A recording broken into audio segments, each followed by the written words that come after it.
அனைவருக்கும் வணக்கம். பாரம்பரிய திருவள்ளுவர் குலவம்சம் பிரசன்ன ஜோதிடர் சுப மாரிமுத்து திருப்பூரிலிருந்து இந்த பதிவு உங்களுக்காக. ஐயா வணக்கங்க ஐயா. வணக்கம் ஐயா. ஐயா இப்போது மக்கள் சார்பாக ஒரு கேள்வி இன்றைக்கி நான் கேட்கலான் இருக்கேன். கேளுங்க ஐயா. ஐயா, அதாவது இந்த ஜாதகத்தில் முடக்கு இருக்கு, ஜாதகத்தையும் முடக்கிருச்சு, கண்டிப்பாக அதனால் வாழ்க்கையில் நிறைய பிரச்சனைகள் அப்படின்னு சொல்லி நிறைய பேர் கேட்குறாங்க. கண்டிப்பாங்க ஐயா. இந்த முடக்குங்கிறது என்னங்க ஐயா? அதற்கும் கர்மாவுக்கு ஏதாவது சம்மந்தம் இருக்காங்க ஐயா? ரொம்ப பற்றி சொன்னீங்கன்னா ரொம்ப உதவியாக இருக்குங்க. நல்ல கேள்விங்க ஐயா. இந்த கர்மாவே முதல்ல எங்கேருந்து வருது அப்படிங்கிறது தான் இப்போ நம்ம சொல்ல போகிறோம். இதுவரைக்கும் எத்தனையோ கருத்துக்களெல்லாம் நீங்கள் இந்த உலகத்தில் கேட்டிருப்பீங்க. ஆனால் இந்த பதிவில் நீங்கள் பொறுமையோடு இந்த கருத்தை ஒரு இனிமையோடு நிதானமாக கேட்டிங்கன்னா உங்களுடைய ஊழ்வினை கர்மா எங்கிருந்து உருவாச்சு, இதனுடைய இந்த கர்மானால் நாம் என்ன கஷ்டப்படுறோம், நாம் இந்த பூமியில் பிறக்கிறதுக்கு என்ன வரம் வாங்கி வந்தோம், நம்ம பாவ புண்ணியமெல்லாம் ஜாதக கட்டத்தில் போய் எப்படி எடுக்கிறது, நம்மளுடைய தோஷம்னு சொல்கிறோமே அந்த தோஷம் எப்படி கிரியேட் ஆகுது, நம்ம இந்த பூமியில் பிறக்கும்போது கொண்டு வந்த கர்மாவா, இல்லை கடவுளே நம்மளுக்கு ஒரு தண்டனையாக கொடுத்த கர்மாவா, இல்லை நம்ம இந்த பூமிக்கு வந்ததுக்கு அப்புறம் செய்த கர்மாவா, இது எல்லாத்தையுமே நம்ம பொறுமையாக கேட்கணும்னா கண்டிப்பாக இந்த பதிவை நீங்கள் பொறுமையோடு கேளுங்க. உங்களுக்கு இதில் ஒரு பெரிய ஒரு ரகசியம் ஒன்று அடங்கியிருக்குது. அந்த ரகசியத்தை தான் இன்றைக்கி இந்த உலகத்துக்கு அரங்கேற்றம் பண்ணுறேன்.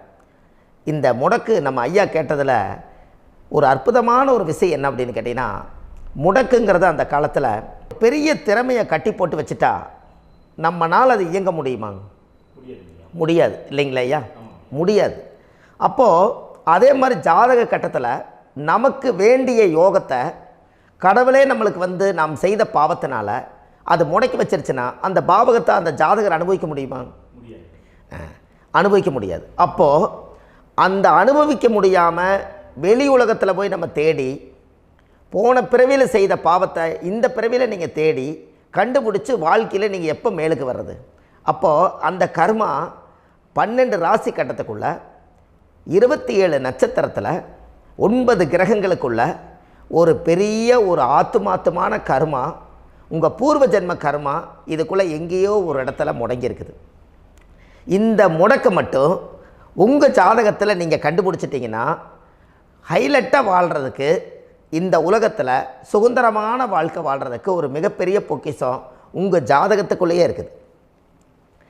அப்போது அந்த ஜாதகத்துக்குள்ளே நாம் போன பிறவியில் நம்ம கர்மா நாம் என்ன செய்திருப்போன்னு உங்களுக்குள்ளே பெரிய குழப்பம் இருக்கும்.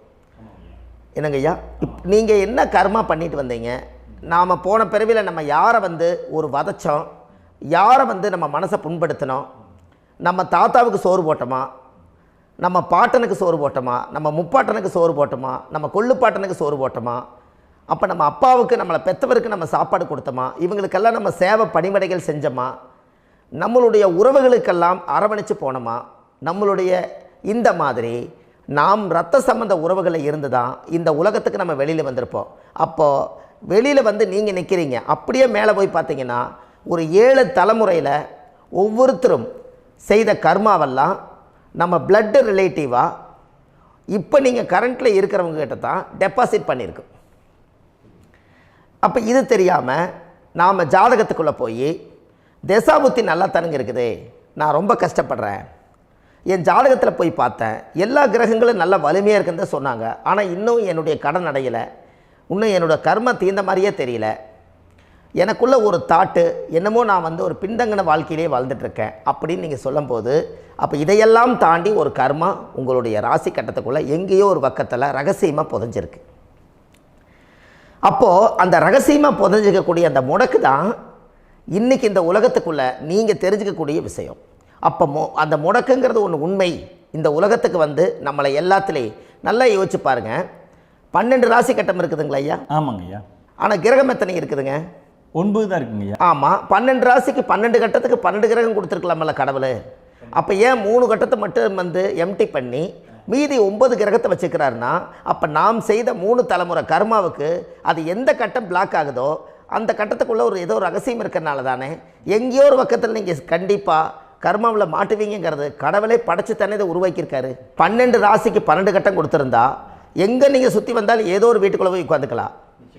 ஆனால் ஒரு வீடு சுத்தமாக இருக்குது, ஒரு வீட்டில் 4 கிரகம் இருக்குது, ஒரு வீட்டில் 3 கிரகம் இருக்குது, ஒரு வீட்டில் 5 கிரகம் இருக்குது, ஒரு 3 வீடு 4 வீடு காலியாக இருக்குது. அப்போ எங்கேயோ ஒரு ராசி கட்டத்துக்குள்ளேயே கடவுளுடைய கர்மா விளையாட்டு, அது ரகசிய விளையாட்டு தான். அப்போது இந்த இடத்துல தான் உங்கள் ஜாதகத்தில் முடக்கு இருக்குது. இந்த முடக்கை நீங்கள் எப்படியெல்லாம் அதை ஆராய்ச்சி பண்ணி கண்டுபிடிக்க முடியும் அப்படிங்கிற ஒரு விஷயத்தை தான் இன்றைக்கி நம்ம இந்த உலகத்துக்குள்ளே இதை நுழைக்க போகிறேன். இப்போ அப்பா செய்த பாவம்னு ஒன்று இருக்குமில்லங்க ஐயா, நம்ம அறியாத வயசில் தெரியாதில்ல, அப்பா செய்த பாவம்னு இருக்கும். அப்பாவுடைய சொத்து பிள்ளைக்குத்தானா, அப்பாவுடைய பாவம் பிள்ளைக்குத்தானே, என்னங்க ஐயா? சரி, அப்போ தாத்தா இருக்கிறாரு, தாத்தாவுடைய கர்மா உயிர் எங்கே எழுதி வைக்கிறாருங்க? அப்போது மகனை விட்டுறாரு. அப்போ தாத்தா மாதிரியே முகம் இருக்குது, தாத்தா மாதிரியே அவருடைய நடை உடை பாவனை இருக்குது, அவர் தாத்தாவுடைய ஜீனு தான் அப்படின்னு இவர் சொல்லும்போது, அப்போ தாத்தாவுடைய சொத்து பேரனுக்கு சொந்தம்னா தாத்தாவுடைய பாவம் எங்கே போகுங்க? Very good. அப்போ அப்போது இந்த கர்மா எப்படி டிரான்ஸ்ஃபர் ஆகுதுன்னு உங்களுக்கு தெரியுதா? அப்போ நீங்கள் போன பிறவியில் அந்த தாத்தாவுடைய பேரனை நீங்கள் பிறக்கிறதுக்கு கர்மம் உங்களை செயல்பட வச்சுருக்குது. அதனால் நீங்கள் தாத்தாங்கிறீங்க. அதனால் அந்த கௌரவமாக எங்கள் தாத்தா சம்பாரித்த சொத்து நான் தான் அனுபவிக்கணுங்கிற விதியை நீங்கள் உருவாக்கிறீங்க. அப்போது இந்த ஜாதகத்தில் அந்த ஊழ்வினை தோஷந்தான் ஏதோ ஒரு வழியில் உங்களை கர்மாவை செயல்படுத்துது. அதனால தான் இந்த ஜாதகத்தில் எந்த ஒரு முடக்கை எடுக்கிறதா இருந்தாலும் சூரியன் என்ற நட்சத்திரம் எதுவோ அந்த நட்சத்திரத்துக்கு எந்த வீடு முடக்காகுதோ அங்கே தான் உங்களுடைய கர்மா ஒளிஞ்சிருக்கும். இதுதான் உங்களுடைய பெரிய ஒரு பொக்கிஷமான ரகசியம். சரிங்க ஐயா, இப்போ இதில் நவகிரகங்கள் 9 இருக்கும்போது ஏன் சூரியனை மட்டும் நம்ம இதில் எடுத்துக்கணும்னு நீங்கள் சொல்கிறீங்க? நல்ல கேள்விங்க ஐயா. நீங்கள் கேட்டீங்க பார்த்தீங்களா, 9 நவகிரகம் இருக்கும்போது சூரியனை மட்டும், அந்த சூரியன் என்ற நட்சத்திரம் பிறக்கும்போது அந்த வீடு மட்டும் முடக்காகுன்னு நீங்கள் கேட்டீங்க இல்லையா? இதுதான் அற்புதமான கேள்வி. ஏன் அப்படின்னு கேட்டிங்கன்னா, சூரியன் அப்பாவோட உயிர் கரு போய் அம்மாவுடைய பனிக்கூடத்தில் கர்ப்பத்தில் வச்சு 10 மாதம் 300 நாள் சுமந்து நீங்கள் இந்த பூமிக்கு வெளியில் வரும்போது நீங்கள் என்ன பாவத்தை இவங்க விதைச்சாங்களோ அந்த கர்மாவை வாங்கிட்டு தான் நீங்கள் வெளியில் பிரசவமாகறீங்க. இதுதானே?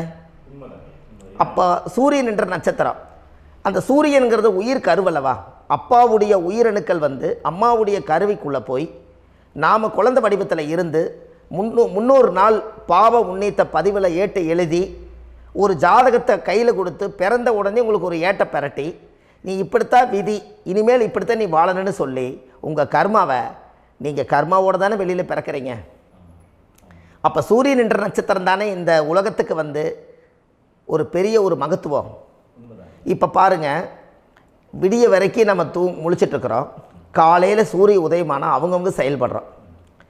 மீதி எல்லா கிரகங்களுக்குமே வெளிச்சத்தை கொடுக்கக்கூடிய சக்தி சூரியனுடைய பிம்ப ஒளிக்குத்தானே உண்டு, என்னங்க ஐயா?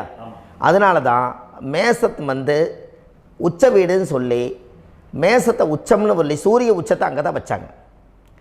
அப்போது அந்த காலச்சக்கரத்துக்கு 5ஆம் இடம் பூர்வ புண்ணியஸ்தானத்தில் போய் சிம்மத்தில் கொண்டு போய் சூரியனை ஆட்சி வீடுன்னு வச்சாங்க. அப்போது சூரியனில் இருந்து தான் அந்த மையப்புள்ளி உருவாகுது. அப்போ உங்களுடைய ஜாதகத்தில் அந்த சூரியனாகப்பட்டவர் பிறக்கும்போது நீங்கள் உங்கள் ஜாதகத்தை நீங்கள் எடுத்துக்கங்க ஐயா. நீங்கள் இன்றைக்கே போய் கதவை திறந்து உங்கள் பெட்டியை திறந்து பீர்வாவுக்குள்ளே உங்களுடைய ஜாதகம் இருக்குது, அந்த ஜாதகத்தை எடுத்து ஜோதிடர்கிட்டையே நீங்கள் சந்தேகம் கேட்குறக்கு முன்பு நீங்களே உங்களுடைய கர்ம பற்றி தெரிஞ்சுக்கிறதுக்கு இந்த பதிவில் உங்களுக்கு ஒரு ரகசியத்தை சொல்லித்தரேன்.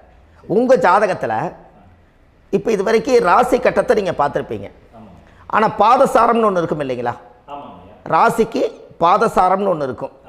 சூரியன் என்ன நட்சத்திரத்தில் இருக்குது, சந்திரன் என்ன நட்சத்திரத்தில் இருக்குது, செவ்வாய் என்ன நட்சத்திரத்தில் இருக்குது, புதன் என்ன நட்சத்திர காலில் நிற்குது, இதெல்லாமே அந்த சாரம் இல்லாத ஜோதிடம் சோரம் போய்விடும். அதனால் அந்த சாரத்தில் நிற்கிது பார்த்தீங்களா கிரகம், அதில் இப்போ நீங்கள் உங்களுடைய ராசி கட்டத்தை ஓப்பன் பண்ணுங்கள். இதில் ராசி கட்டத்தில் சூரியன் என்ற நட்சத்திரம்னு ஒன்று இருக்கும் இல்லைங்களா? அது எதுவாக வேணாலும் இருந்துட்டு போட்டோம். அந்த நட்சத்திரம் தான் நீங்கள் பிறக்கும்போது தாயுடைய கருவறைக்குள்ள கரு உருவான நட்சத்திரமே அதுதான். புரிஞ்சுங்களா ஐயா? பிறக்கும்போது நீங்கள் அந்த கருவுடைய நட்சத்திரம் அப்பா வந்து கருவை உருவாக்கி கர்மாவை விதைச்சது அந்த சூரியன் என்ற நட்சத்திரம் தான். அந்த வீட்டுக்கு தான் இந்த ராசி கட்டத்தில் உங்களுக்கு முடக்கு உருவாகுது. புரிஞ்சுங்களா ஐயா? அப்போது ஒரு ஜாதகத்தில் சூரியன் என்ற நட்சத்திரம் எதுவோ அதுதான் உங்களுடைய கர்மா நட்சத்திரம். இப்போ நம்ம பிறக்காதுக்கு முன்னாடி அப்பா கட்டத்தில் அந்த கர்மா டெபாசிட் ஆகிருக்கும்.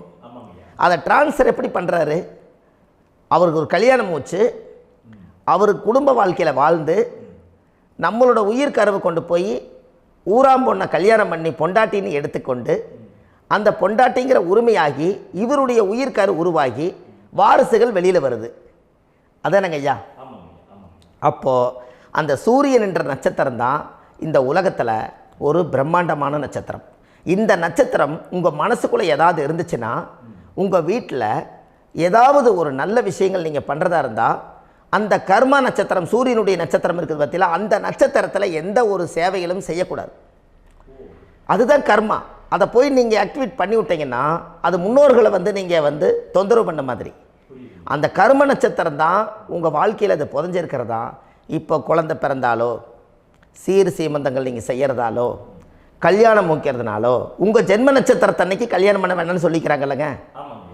உங்களுக்கு ஜென்ம நட்சத்திரத்துக்கு முன்னாடி உங்களை உருவாக்குன நட்சத்திரம் தான் ஜென்ம நட்சத்திரம். அப்போ சூரியன் என்ற நட்சத்திரம் அப்பாவுடைய ஜென்ம நட்சத்திரமாக அந்த ஊழ்வினை கர்மம் செயல்படுது. அப்போ அந்த முடக்கு யார் வழியில் வந்தது? முன்னோர்கள் வழியில் வந்தது. முன்னோர்கள் கட்டி வச்சது யாரைய? குலதெய்வத்தை. அப்போ அந்த குலதெய்வத்தை போய் சாமிக்கு போய் வீடு வாசல்லாம் வலித்து குலதெய்வத்தை போய் தேங்காய் பழம் பூ மாலை கல்கண்டு வாங்கி அர்ச்சனை பண்ணி ஒரு அன்னதானம் ஒன்று பண்ணிவிட்டு சாமிக்கு பொங்கல் வச்சு நைவேத்தியம் பண்ணிவிட்டு உங்கள் ஜாதகத்தை வச்சு பூஜை பண்ணிவிட்டு வாங்க. அதுக்கப்புறம் தான் உங்கள் கர்மாவை கண்டுபிடிக்கிறதுக்கு வழியே பிறக்கும். குலதெய்வத்தை வணங்காமல் கோவிந்தா கோவிந்தா என்று பல தெய்வத்தை வணங்கினாலும் பலனொன்றும் இல்லைன்னு அந்த காலத்தில் முன்னோர்கள் சொல்லி வச்சுக்கிறாங்களா இல்லைங்களா?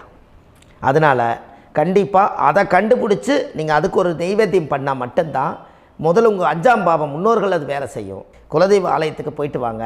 போயிட்டு வந்துட்டு இந்த கர்மவினை தோஷத்தை நிவர்த்தி பண்ணுறதுக்குண்டான சரியான பரிகாரத்தை நம்ம எடுப்போம்.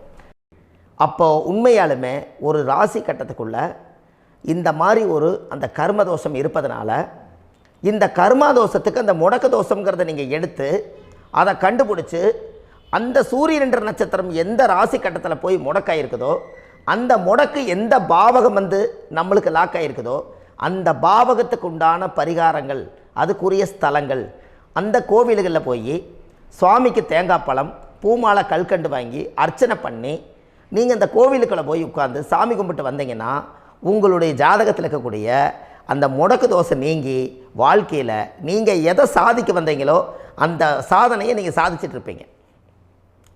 புரிஞ்சுங்களா ஐயா? ஏன் அப்படின்னா அந்த முடக்கு நட்சத்திரத்துக்குள்ளே தான் ஒரு தோஷம் இருக்குது. இப்போ அந்த காலத்தில் பாருங்கள் ஐயா, முன்னோர்கள் எல்லாம் நிறைய பேர் கோவில் கட்டி வச்சுட்டு போயிருக்காங்களா இல்லைங்களா? இந்த கோவில் எதுக்காக கட்டி வச்சுக்கிறாங்கன்னா அவங்க கட்டினவங்களுக்கும் அந்த முடக்கு தோஷம் இருந்திருக்குது. ராஜாக்கள் இருந்திருக்குது, மன்னர்கள் காலத்தில் இருந்திருக்குது, ஜமீன்தார் காலத்தில் இருந்திருக்குது. இப்போ அவங்களுடைய அமைப்புகள் எல்லாமே முன்னோர்கள் என்னமோ அறியாமல் தெரியாத தன்னடக்கம் இல்லாத ஒரு கர்மாவை இவங்க செஞ்சிட்டாலும் அதுக்குரிய பரிகார ஸ்தலங்களை கொண்டு போய் அந்த காலத்திலே ஜாதகம் பார்த்து நம்ம வந்து முன்னோர்களுடைய பாவத்தை நாம் செய்த பாவத்தையும் தீர்த்துட்டு நமக்கு கீழே அடுத்த சந்ததிகள் அடுத்த தலைமுறைகள் வந்தாலும் இந்த கோவில்களுக்கு வந்து விளக்கு போட்டு சாமி கும்பிட்டு இந்த மண்ணை மிதிச்சுட்டு போனால் அன்னையோடு அந்த கர்மா தீருங்கிறது அந்த காலத்திலேயே முடக்க தோஷ பரிகாரத்தை கோவில் வழியில் அந்த காலத்தை திசை திருப்பி வச்சுருக்காங்க. அப்போ நீங்கள் கோவிலுக்கு போகாமல் கண்டிப்பாக இந்த பரிகாரத்தை நீங்கள் உடைக்க முடியாது. ஏன் உடைக்க முடியாதுன்னா இப்போ நீங்கள் எத்தனை வருஷம் வாழ்கிறீங்க ஐயா? 120 வருஷமே வச்சுக்கோங்க. சூரியன் திசை 6 வருஷம், சந்திரன் திசை 10 வருஷம், செவ்வாய் திசை 7 வருஷம், ராகு திசை 18 வருஷம், குரு திசை 16 வருஷம், சனி திசை 19 வருஷம், புதன் திசை 17 வருஷம், கேது திசை 7 வருஷம், சுக்கிரன் திசை 20 வருஷம். இப்போ நான் சொன்ன டோட்டலெல்லாம் கூட்டிங்கன்னா 120 வருஷம் வரும். இது ஒரு மனிதர் பிறந்து பூரண ஆயுளோடு வாழ்ந்தால் இந்த 120 வருஷம் வாழ்ந்தால் அவர் இந்த பூலோக பதவி விட்டு சிவலோக பதவி போயிடுவார். அதுக்கு பேர் தான் பூரண ஆயுள் என்று பொருள். அப்போ இந்த பூரண ஆயுளை வாழ்ந்தவருக்கு 120 வருஷம். கோயில் எத்தனை வருஷம் வாழுதுங்க ஐயா? கோயில் பழங்காலத்து கோயிலெல்லாம் எத்தனை வருஷம் வாழுதுங்க? 12 வருஷத்துக்கு கும்பாபிஷேகம். அது ஓகே, அது பரவாயில்ல. 12 வருஷத்துக்கு ஒருக்கா பழசை புதுப்பிச்சு கும்பாபிஷேகம் பண்ணி மறுபடியும் அதுக்கு பவர் ஊட்டி சக்தி ஊட்டி அதுக்கு உருவேற்றுறாங்க. நான் சொல்கிறது கோயில் 5000 வருஷம் 4000 வருஷம் பெரிய பெரிய சித்தர்கள், மகான்கள், ரிஷிமார்கள், யோகிகள், சித்தர்கள் இவங்களெல்லாம் போய் கோவில்லையே சிவனையும் பெருமாளையும் வழிபாடு பட்டுட்டு கோவில்லையே ஒரு ஓரத்தில் ஜீவசமாதி ஆயிட்டாங்கன்னு பழைய கால கோயிலில் சித்தர்கள் குடியிருக்காங்களா இல்லைங்களா? இருக்காங்கல்லங்க ஐயா. அப்போது நாம் 120 வருஷம் வாழ்கிறோம், கோவில் 5000 வருஷம் வாழுது. எங்கே சக்தி அதிகமாக இருக்குன்னு சொல்லுங்க? கோவிலில் தாங்க ஐயா. கோயில் தான், அதில் ஒன்றும் மாற்றம் இல்லைங்களே. கோயில் தாங்க. அப்போ கோவிலில் தான் அந்த சக்தி இருக்குதுன்னு நீங்கள் சொல்கிறீங்க. அப்போ உங்களுடைய கர்மாவை உடைக்கிறதுக்கு 120 வருஷம் பெருசா 5000 வருஷம் பெருசான்னு சொல்லுங்கள்? 5000 தாங்க. அப்போ 5000 வருஷம் உள்ள அலைகள் வந்து எத்தனை அந்த சிவனுக்கு இப்போ சிவன் கோயிலே உங்களுக்கு முடக்கு தோஷத்துக்கு ஒரு கோயில் வருதுன்னு வச்சுக்கோங்க. அந்த கோவிலில் எத்தனை முடக்குகளுக்கு உண்டான கோவில்கள், எத்தனை பழங்களை ஊற்றி சாமிக்கு அபிஷேகம் பண்ணியிருப்பாங்க, எத்தனை பால் கூட ஊற்றிருப்பாங்க, பன்னீர், தேன், இளநீ, மஞ்சள் நீர், திருமஞ்சனம், அபிஷேகம், பொங்கல், நைவேத்தியம் இத்தனையும் செஞ்சு அந்த சிவனை வந்து சிவனாக பார்த்து அந்த கருவறைக்குள்ள ஒரு கிராணங்கள் வரும்போதும் கூட பாதுகாப்பு பண்ணி வச்சு நல்ல சக்தியோடு அந்த கருவறையை புத்தியோடு அவங்க வேலை செஞ்சு அந்த காலத்தில் வச்சுருக்காங்களா இல்லைங்களா? அப்போது நம்ம வீட்டை அவ்வளோ சுத்தமாக வச்சுருக்க முடியுமா? என்னதான் வாஸ்து இருந்தாலும் முடியாது இல்லைங்களா? அப்போது அவ்வளவு ஒரு பவர்ஃபுல்லான கோவில் அந்த முடக்கு தோஷத்துக்குள்ளே ரகசியமாக அந்த கோயில் அடங்கியிருக்குது. உங்கள் ஜாதகத்துக்குள்ளே உண்மையாலுமே ஊழ்வினை கோயில், கர்மவினை கோயில் அதுக்குள்ளே இருக்குது. அந்த ஜாதகத்தை கணிச்சு பார்த்தா கரெக்டாக உங்களுடைய ஜாதகத்தில் அப்பாவுடைய கருவறையிலேருந்து உயிர் உருவாகிற நேரத்தில் இருந்து இப்போ வரைக்கும் நீங்கள் கரண்ட்டில் வாழ வரைக்கும் அந்த கர்ம கூட வர்றதை ஒரே ஒரு இடத்துல போனால் மட்டும்தான் விட்டுட்டு வர முடியும். அது எந்த வீடு அப்படின்னு கேட்டால் உங்களுக்கு வந்து அப்பாவுடைய கர்மா வழியில் போய் அந்த கோவில் பழையகால கோயில், பழையகால தெய்வங்கள், அந்த கோவில் தான் உங்கள் ஜாதகத்துக்குள்ள ரகசியமாக இருக்கும்.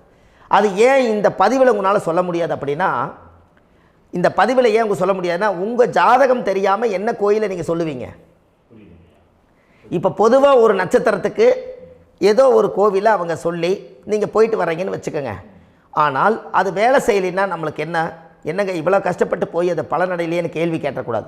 உங்கள் ஜாதகத்தை நீங்கள் கொண்டாங்க, உங்கள் டேட் ஆஃப் பர்த் டயத்தை போட்டு ஜாதகத்தை கணிச்சு நீங்கள் சூரியன் என்ற நட்சத்திரத்துக்கு உங்களுடைய கர்மவினை கோவில் யார், உங்களுடைய முடக்கு யார், ஊழ்வனை தோஷத்துக்கு உண்டானவர் யார், தாய் வழி கர்மா யார், தந்தை வழி கர்மா எது, நீங்கள் பிறக்கும்போது வந்த கர்மா என்ன, இது எல்லாம் கணிக்காமல் பொதுவாக ஒரு கோயிலில் போய் நீங்கள் பாட்டுக்கு சாமி கும்பிட்டு வந்தால் பலன் எப்படி கிடைக்கும்? கண்டிப்பாக கிடைக்காதுங்க ஐயா. என்னங்க ஐயா? அது தெரிஞ்சு பண்ணாதான் சரியா? ஒரு டாக்டர்கிட்ட போகிறீங்க, என்னை அப்படியே ஸ்கேன் பண்ணி ஒரே ஒரு மாத்திரை கொடுங்கன்னு கேட்டால் டாக்டர் கொடுப்பாருங்களா? அவர் என்ன பிரச்சனை இருக்குதோ அதை முதல்ல கண்டுபிடிச்சி ஸ்கேன் பண்ணி பார்த்து ரிப்போர்ட் எடுத்து அது மூலியமாக தான் கொஞ்சம் எடுத்து ஐயா உங்களுக்கு இந்த பிரச்சனை, இதுக்கு தீர்வுக்கு இதுக்குண்டான மெடிசன், இது இப்படித்தான் சாப்பிடணும்னு அது முறையாக சொல்லி அந்த உயிர் வாழ வைக்கிறாரு டாக்டர். அவர் ஒரு தெய்வ வடிவத்தில். கரெக்டுங்களா ஐயா? அப்போ உங்களோட கர்மா எங்கே செயல்படுது அப்படின்னா இந்த முடக்க நீங்கள் இந்த பதிவில் தெரிஞ்சுக்கங்க. அதுக்குரிய நட்சத்திரம் என்னன்னு தெரிஞ்சு வச்சுங்க. உங்கள் ஜாதகத்தில் சூரியன் என்ற நட்சத்திரத்தை எடுத்துக்கங்க. அந்த வீட்டுக்கு முடக்க இந்த பதிவில் எந்த வீடு லாக் ஆகிருக்குதுங்கிறத நான் உங்களுக்கு இந்த வீட்டில் சொல்கிறேன். அந்த வீட்டு நீங்கள் பாருங்கள், உங்களுடைய லக்கணத்துக்கு அது எந்த வீடு. இப்போ லக்கணத்துக்கு ஒரு 7வது வீடுன்னே வச்சுக்கோங்க. அப்போ லக்கணத்துக்கு 7வது வீடே முடக்கு. அப்படி ஒரு முடக்கு ஆகிப்போச்சுன்னா ஒரு ஜாதகத்தில் லக்கணம் தான் 1, 7ஆம் இடம்ங்கிறது மனைவி ஸ்தானம். ஒரு ஆணுடைய ஜாதகத்துக்கு 7ஆம் இடம் தான் மனைவி. அவருக்கு நல்ல மனைவி அமையாமல் ஆடம்பரம் இருந்தும் வீடு அரண்மனை மாதிரி இருந்தும் அந்த மனைவியை ஒரு சந்தோஷமாக அவர் அனுபவிக்க முடியாது. புரிஞ்சுங்களா ஐயா? சந்தோஷமாக அனுபவிக்க முடியாது. ஏன் அப்படி? 7ஆம் இடத்துல தான் அவரோட கர்மா உட்கார்ந்துருக்குது. கரெக்டாக சொன்னீங்க. 7ஆம் இடத்துல தான் அந்த கர்மா உட்கார்ந்துருக்குது. அப்போ அந்த 7ஆம் இடத்துல இருக்கக்கூடிய அந்த கர்மா போன பிறவியில் நீ மனைவிக்கு சோறு போடாமல் மனைவியை கட்டி வச்சு அடிக்கிறதும், மனைவியை துன்புறுத்துறதும், அந்த மனைவி இருக்கவே இன்னொரு வாழ்க்கைக்குள்ளே போகிறதும், இங்கே வாழ வேண்டிய தாம்பத்திய சந்தோஷத்தை கொண்டு போய் இன்னொரு இடத்துல கொடுக்கறதும், தெரிஞ்சிருந்தே நம்மளுடைய மனசுக்குள்ளே திருடுத்தனமாக வாழ்கிறதும், இது எல்லா கர்மாவும் போன பிறவியில் நாம் செய்த ஊழ்வினை கர்மா தான் உங்கள் ஜாதகத்தில் 7ஆம் இடம் முடக்கு. அப்போ அந்த 7ஆம் இடம் முடக்கா இருந்துச்சுன்னா கண்டிப்பாக உங்கள் ஜாதகத்தில் நீங்கள் என்ன அனுபவிச்சிட முடியும்? நல்ல நண்பர்கள் கிடைக்க மாட்டாங்க, நல்ல ஒரு பார்ட்னர்ஷிப் அமையாது, நல்ல ஒரு நட்பு வட்டங்களில் எதையும் அனுபவிக்க விடாது, ஒரு அங்கீகாரமான உறவுகளில் போய் நம்ம ஸ்ட்ராங்காக நிற்க முடியாது. 7ஆம் இடம் என்பது தாம்பத்திய வாழ்க்கை, பூர்த்தி இல்லாத வாழ்க்கையாக இருக்கும். இப்படியெல்லாம் அந்த ஜாதகத்தில் ஒரு பொதுவாக ஒரு ஜாதகத்தில் 7ஆம் பாவம் முடக்காயிட்டால் இந்த கர்மாவை அவர் அனுபவிச்சுக்கிட்டே இருப்பார். இது எப்போத்தான் அதுக்கு ஒரு தீர்வு வேணுங்கய்யா? அந்த கோயில் எதுன்னு நீங்கள் கரெக்டாக சொன்னீங்க. இப்போ இது மனிதனால் செயல்படுது. மனிதர்கள் தான் கோயிலை கட்டி வச்சாங்க. தெய்வத்தை விட ஒரு காலத்தில் மனிதர்களுக்கு மகிமை ஜாஸ்தி. ஏன்னா சாதாரண ஒரு மண் பூமியாக இருந்த இடத்த மனிதர்கள் தான் கோயில் கட்டி ஒரு மகிமைப்படுத்தி புண்ணியம் பண்ணி வச்சாங்க. மனிதர்களுக்கு சக்தி அதிகம்தான், ஆனால் பிரபஞ்சத்துக்கு அதை விட சக்தி அதிகம் அல்லவா? ஐயா, நீங்கள் கோவிலுக்கு போய் அந்த கர்மா உடைக்கிறதுக்கு கோவிலில் சக்தி இருக்குது, ரைட்டு. ஆனால் நம்ம வீட்டுக்கும் கோயிலுக்கும் ஒரு மிகப்பெரிய தொடர்பு என்னென்னா, அந்த கோயில் கட்டுறவங்க எல்லாமே பழைய காலத்து கோயிலெல்லாம் பாருங்கள், பஞ்சபூதத்தை வச்சு கட்டியிருப்பாங்க. பஞ்சபூதத்தை வச்சு தான் கட்டுவாங்க கோயில். அது உங்களுக்கு தெரியணும் இல்லைங்களா? பஞ்சபூதம்னா நீர், நெருப்பு, காற்று, பூமி, ஆகாயம். இந்த பஞ்சபூதத்தினுடைய சக்திகள் எல்லாம் ஒரே நேர்கோட்டுக்கு என்னைக்கு வருதோ அன்னைக்கு தான் அந்த கோவிலுடைய பாலக்கால் போட்டு 1000-2000 வருஷம் நிலச்சி நிற்கிறது. காரணம், இந்த பிரபஞ்சத்தில் பஞ்சபூதம் எப்படி நிலச்சி நிற்குதோ அதுபோல் 5000 வருஷம் நிற்கிறதுக்கு அந்த பஞ்சபூத சக்தி வச்சு தான் சாமி சிலையை பிரதிஷ்டை பண்ணி வச்சுருப்பாங்க. அதனால தான் இந்த கோயில்கள் எல்லாம் 5000 வருஷமாயும் எத்தனையோ கிராணங்களை எல்லாம் தப்பிச்சிருக்கிறதுக்கு காரணம். அப்பேற்பட்ட புண்ணிய ஸ்தலம் உங்களுக்கு எதுன்னு தெரியணும் அல்லவா? என்னங்க ஐயா? அப்பேற்பட்ட புண்ணிய ஸ்தலம் உங்களுக்கு எதுன்னு தெரிஞ்சால் தானே நீங்கள் போய் செய்ய முடியும், இல்லாட்டி கண்டிப்பாக தெரியாது. அப்போ இந்த முடக்கு தோஷத்தை கடவுள்கிட்ட கொண்டு போய் ஒப்படைக்கணும். நாம் பிறக்கும் போது கொண்டு வந்த கர்மாவை நாம் இருக்கும் காலத்தில் கொண்டு போய் இந்த கர்மாவை சுத்தப்படுத்தி, நீங்கள் பாவ ஆத்மாவை இந்த பூமியில் பிறந்து பூலோகத்தில் எல்லா புண்ணியத்தையும் செஞ்சுட்டு இந்த பூலோகத்தை விட்டு நீங்கள் போகும்போது புனித ஆத்மாவாக போகணுன்னா உங்கள் கர்மாவை கொண்டுட்டு போகாதீங்க, கர்மாவை நிவர்த்தி செய்யுங்க. என்னங்க ஐயா? அப்போ கர்மாவை சுத்தப்படுத்துங்க. கர்மாவை சுத்தப்படுத்திட்டு உங்களுக்கு பிறக்கிற குழந்தைகளுக்கு அந்த கர்மாவை டிரான்ஸ்ஃபர் பண்ணாமல் உங்களோட நில் பண்ணுங்க. ஒரு உதாரணம் சொல்லட்டுங்களா ஐயா? ஒரு காந்தம் ஒன்று இருக்குது இல்லைங்களா? ஒரு காந்தம்ங்கிறது ஒரு தாத்தாவாக வச்சுக்கோங்க. ஒரு இரும்பை கொண்டு போய் வச்சா ஒட்டு மோட்டாதா? அப்போ ஒட்டுனோடனே காந்தம்ங்கிறது தாத்தா, அவருக்கு பிறந்த வாரிசுக்கு அந்த கர்ம டிரான்ஸ்ஃபர் ஆயிருமா? சரி, இன்னொரு இரும்பை கொண்டு போய் வைங்க, ஒட்டு மோட்டாதா? அப்போ அது பேரனுக்கு வைங்க, பேரனுக்கு வந்துருச்சு அந்த கர்மா. இன்னொரு இரும்பை கொண்டு போய் வைங்க, அந்த காந்தத்துக்கு நேர் இன்னொன்று வைங்க, ஒட்டு மோட்டாதா?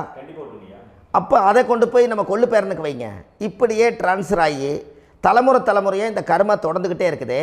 இந்த இடத்துல கொண்டு போய் காந்தத்துக்கு இரும்பு ஒட்டிகிட்டே இருக்குதுல்ல, இந்த இடத்துல ஒரு மரக்கட்டை செஞ்சு கொண்டு போய் கரெக்டாக வச்சுக்கினே போட்டுமா? அந்த மரக்கட்டையை கொண்டு போய் வைக்கிறவர் யார்?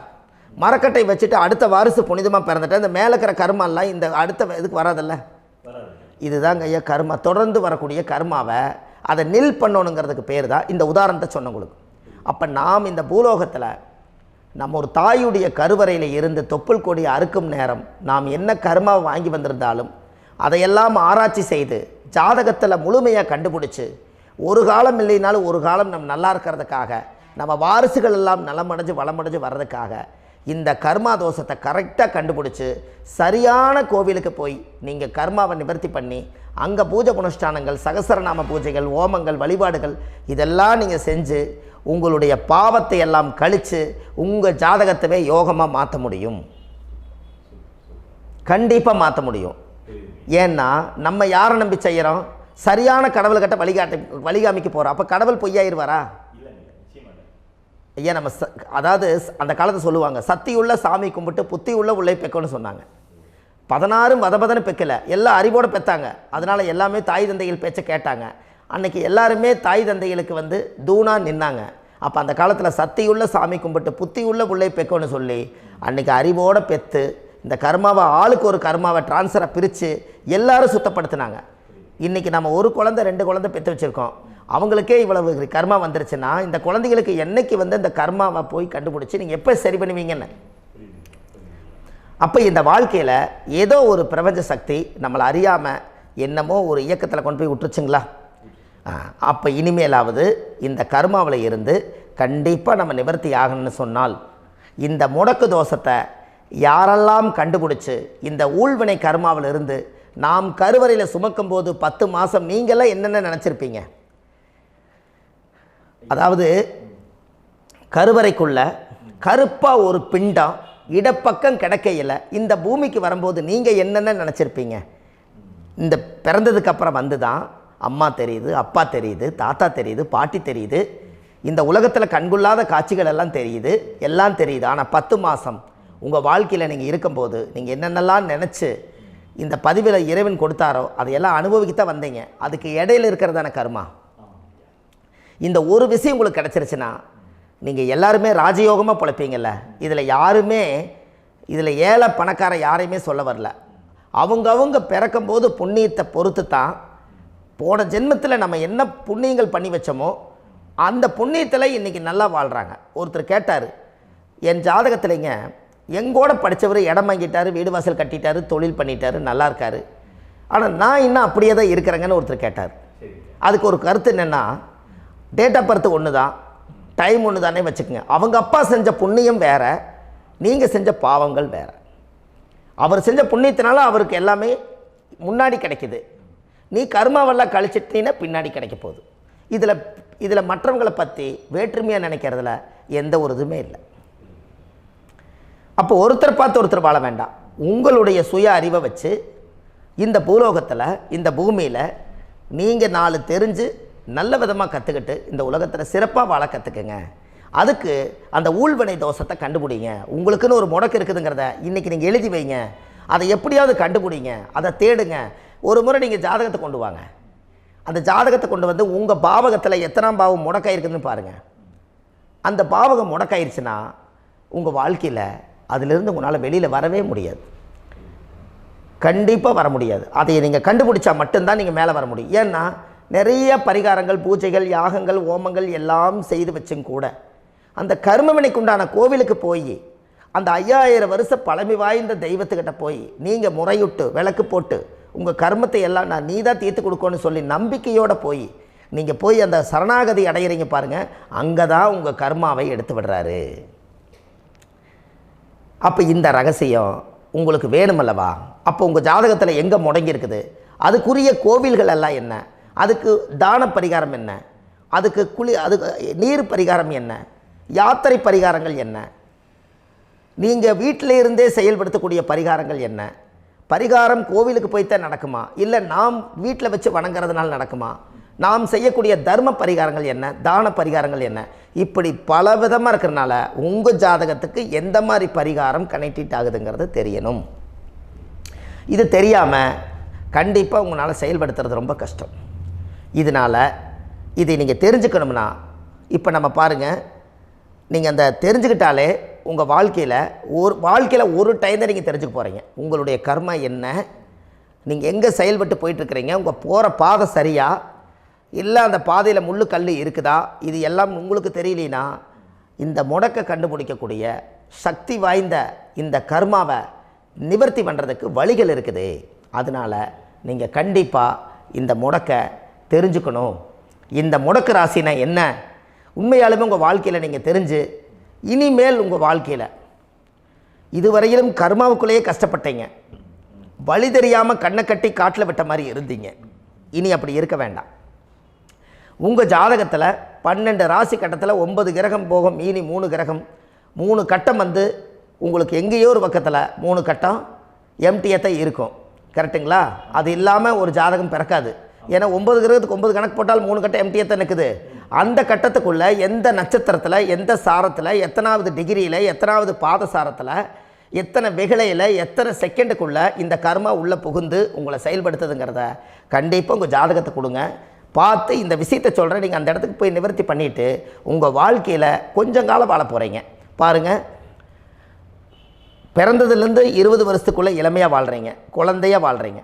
20லேருந்து 40 வயசுக்குள்ளே தான் உங்களுக்கு ஒரு பொண்ணை பார்த்து கல்யாணம் பண்ணி ஒரு கரு உருவாக்குறீங்க. அதுக்கப்புறம் 40லேருந்து 60க்குள்ளே குழந்தை பெற்று கடமை முடிச்சிடுறீங்க. 60 வயசுக்கு மேலே ரிட்டையர்ட் ஆகிடுறீங்க.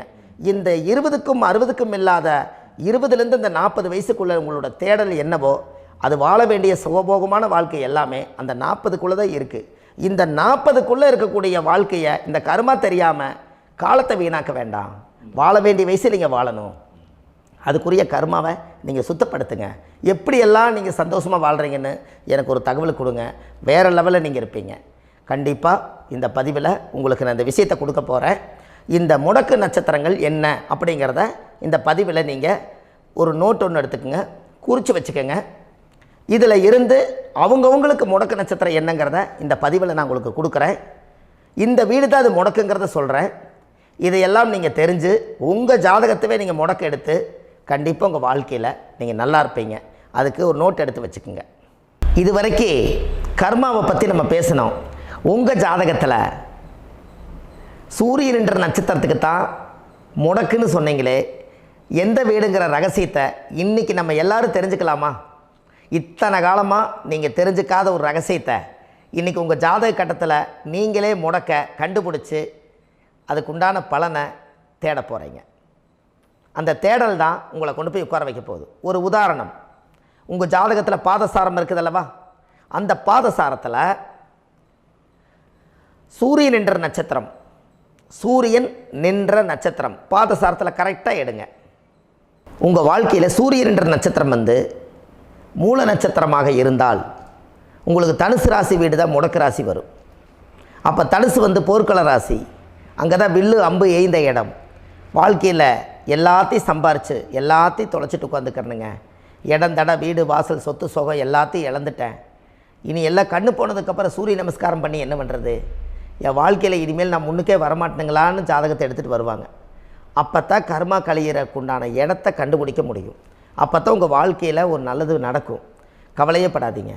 உங்களுடைய சூரியன் என்ற நட்சத்திரம் ஏன் அப்பாவோட உயிர் கருவிலேருந்து நீங்கள் உருவானீங்க. அப்போ உருவாகும் போதே கர்மாவும் உருவாயிருச்சு.